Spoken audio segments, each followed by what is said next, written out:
মৰমৰ ছাত্ৰ ছাত্ৰীসকল, তোমালোকৰ প্ৰিয় চেনেল ইংলিছ লাৰ্ণিং আছামলৈ মই তোমালোকক স্বাগতম জনাই।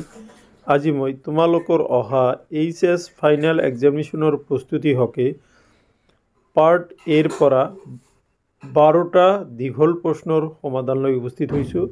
তোমালোকে পৰীক্ষাত 4 বা 6 মূল্যাংকৰ প্ৰশ্নত এই প্ৰশ্নসমূহ পাবা। আশা কৰিম তোমালোকৰ পৰীক্ষাত এই 12টা কোশ্চিনৰ পৰা ভালেখিনি কোশ্চিনে কমন পৰিব। বলাচোন মৰমৰ ছাত্ৰ ছাত্ৰীসকল, আজিৰ ভিডিঅ'ৰ মূল বিষয়বস্তুলৈ যাওঁ। প্ৰথমতে মই তোমালোকৰ আগত প্ৰশ্ন 1 আলোচনা কৰিব বিচাৰিছোঁ। সোভিয়েট ইউনিয়নৰ ভাঙনৰ ফলাফলসমূহ চমুকৈ আলোচনা কৰা।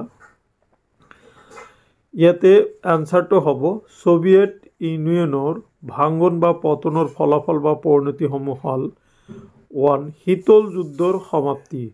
সমাজবাদী আৰু পুঁজিবাদী আদৰ্শৰ শ্ৰেষ্ঠতা প্ৰতিষ্ঠাৰ বুজন অস্তিত্ব শেষ হৈ গ'ল। 2. বিশ্ব ৰাজনীতিৰ ক্ষমতাৰ সময়ত পৰিৱৰ্তন আছিল আৰু তাৰ বাবে ইয়াৰ লগত জড়িত অনুষ্ঠান প্ৰতিষ্ঠানসমূহৰ মাজতো পৰিৱৰ্তন হোৱা দেখা গ'ল। সোভিয়েট ব্লকৰ পতন হোৱা বাবে বহুতো নতুন ৰাষ্ট্ৰৰ জন্ম হ'ল। প্ৰায় 15খন ৰাষ্ট্ৰৰ জন্ম হৈছিল। 4. সোভিয়েট ইউনিয়নৰ ভংগৰ ফলত আমেৰিকা যুক্তৰাষ্ট্ৰ বিশ্বৰ একমাত্ৰ শক্তিশালী ৰাষ্ট্ৰত পৰিণত হ'ল। 5. সোভিয়েট ইউনিয়নৰ ভাঙনৰ ফলত বিশ্বত ক্ষমতাৰ ভাৰসাম্যতাৰ দিশ সলনি হৈছে। এতিয়া মই তোমালোকৰ আগত নেক্সট প্ৰশ্নটো লৈ আহিছোঁ। সোভিয়েট ইউনিয়নৰ পৰা নতুনকৈ উদ্ভৱ হোৱা ৰাষ্ট্ৰসমূহৰ ৰাজনৈতিক ব্যৱস্থা সম্পৰ্কে চমুকৈ টকা লিখা। দেখা, এইটো এটা খুব দৰকাৰী প্ৰশ্ন। সোভিয়েট ইউনিয়নৰ পৰা নতুনকৈ উদ্ভৱ হোৱা ৰাষ্ট্ৰসমূহৰ কিছুমান ৰাজনৈতিক পৰিৱৰ্তন তলত উল্লেখ কৰা হ'ল যে নতুনকৈ উদ্ভৱ হোৱা ৰাষ্ট্ৰসমূহৰ কিছুমান ৰাষ্ট্ৰই নেটোৰ সদস্যভুক্ত হৈছিল। 2. কিছুমান ৰাষ্ট্ৰই স্বাধীনভাৱে বৈদেশিক নীতি গ্ৰহণ কৰাৰ স্বাৰ্থত গোষ্ঠী নিৰপেক্ষ আন্দোলনত যোগদান কৰিছিল। 3.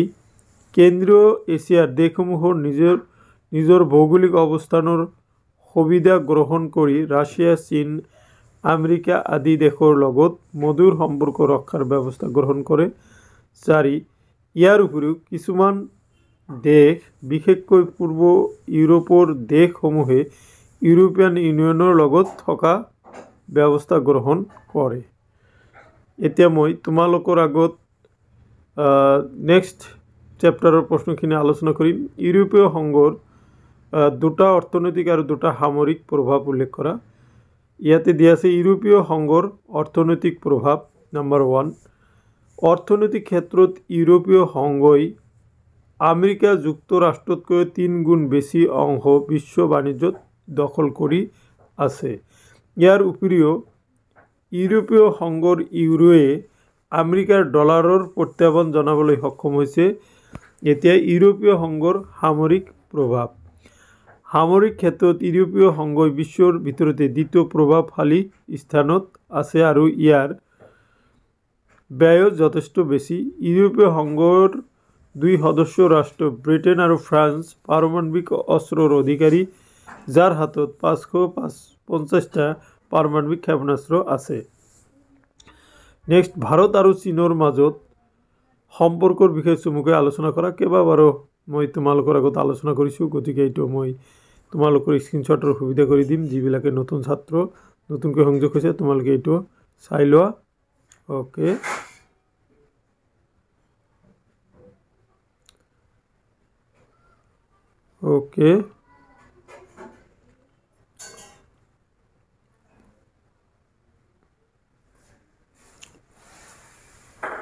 দেখা, নেক্সট কোশ্চিন, অৰ্থনৈতিক শক্তি হিচাপে চীনৰ উত্থানৰ সম্পৰ্কে চমুকৈ আলোচনা কৰা। খুব ইম্পৰ্টেণ্ট এটি কোশ্চিন। দেখা,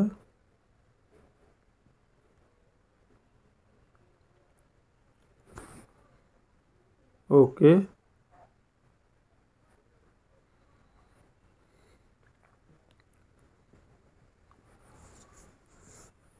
এইটো চোৱা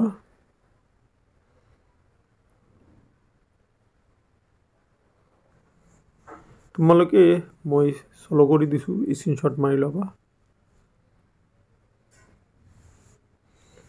নেক্সট ইউৰোপীয় সংঘৰ ৰাজনৈতিক আৰু কূটনৈতিক প্ৰভাৱ পৰীক্ষা কৰা ইউৰোপীয় সংঘই প্ৰভাৱ বিস্তাৰ কৰা প্ৰধান ক্ষেত্ৰবোৰ কি বিশদভাৱে আলোচনা কৰা ইউৰোপীয় সংঘই প্ৰভাৱ বিস্তাৰ কৰা প্ৰধান ক্ষেত্ৰবোৰ হ'ল অৰ্থনৈতিক ক্ষেত্ৰ সামৰিক ক্ষেত্ৰ ৰাজনৈতিক ক্ষেত্ৰ আৰু কূটনৈতিক ক্ষেত্ৰ এতিয়া তোমালোকে দেখা এইবিলাক তোমালোকৰ তোমাৰ সামৰিক আৰু অৰ্থনৈতিক কেইবাবাৰো আলোচনা কৰা হৈছে ইয়াতে ৰাজনৈতিকৰ পৰা আহা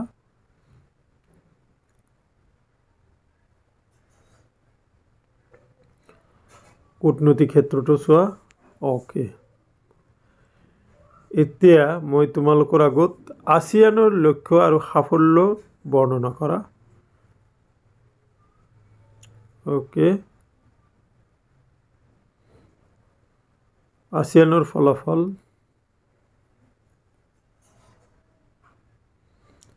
এতিয়া আসিয়ানৰ সফলতা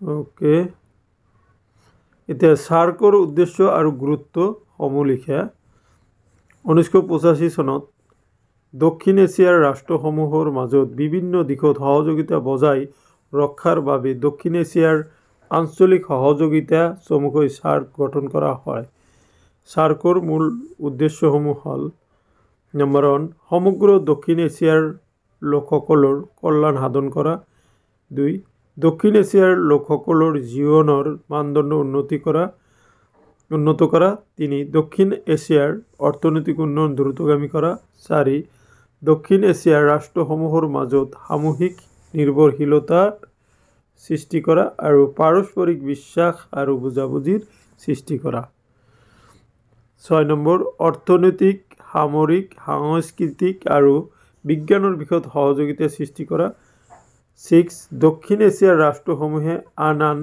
উন্নয়নশীল দেশৰ লগত সহযোগিতাৰ সৃষ্টি কৰা 8 বিভিন্ন আঞ্চলিক আৰু আন্তঃৰাষ্ট্ৰীয় সংগঠনৰ লগত সহযোগিতাৰ সৃষ্টি কৰা এতিয়া গুৰুত্বটো চোৱা মই মাতি নগলো ওকে এতিয়া মই তোমালোকৰ আগত ৰাষ্ট্ৰসংঘৰ সংস্কাৰৰ প্ৰয়োজনীয়তা সম্পৰ্কে চমুকৈ আলোচনা কৰা ওকে তোমালোকে চাই যোৱা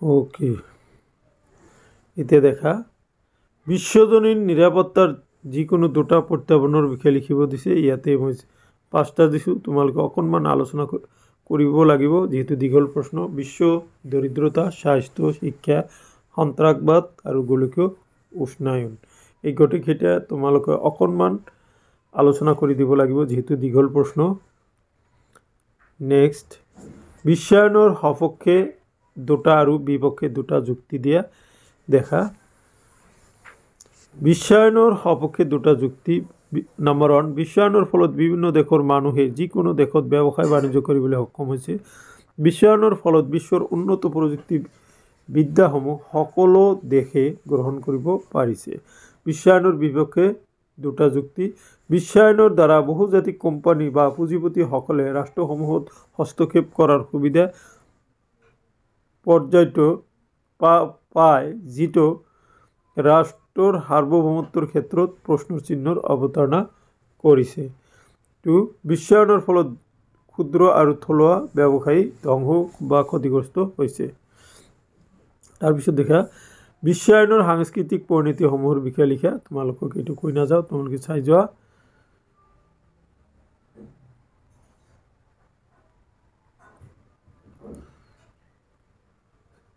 So my dear students এইখিনি আছিলে আজিৰ এই ভিডিঅ'ৰ বিষয়বস্তু আশা কৰিছোঁ আজিৰ এই চমু ভিডিঅ'ই তোমালোকক অহা পৰীক্ষাত সহায় কৰিব থ্যাংক ইউ so much